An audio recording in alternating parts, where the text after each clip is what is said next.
Our Dana Winklepleck was selected to be one of the media members to witness Lee's execution. She sat down with us to recount Lee's final moments. Yesterday afternoon, we thought it was going to get staged. So they told us, come on up anyway. We're going to keep going forward as they appeal all of this. And it was late until the evening. I think at 9 o'clock, they finally said, go home.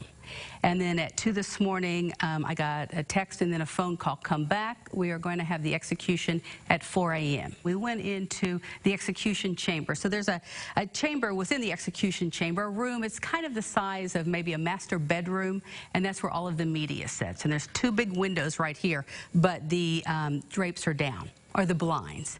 And so you just wait until the execution process is close to beginning. There was a last-minute appeal. So that took another about 3.5, 4 hours for that to go through the process. And meanwhile, while that was happening, Daniel Lewis Lee, he had already been strapped down to the gurney, so they lay him out kind of in a T shape with the arms strapped out to the side. But his spiritual advisor was able to be with him during that time. There were victims, family members there, but we don't know who they were.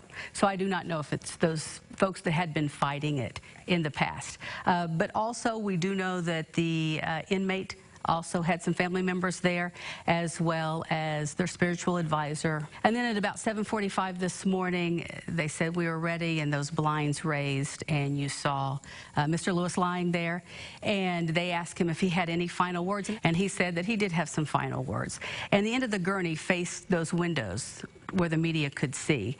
And he lifted up his shoulders and his head, and he said that he had done a lot of bad things in his life, but he was not a killer, and that he did not kill the Mueller family.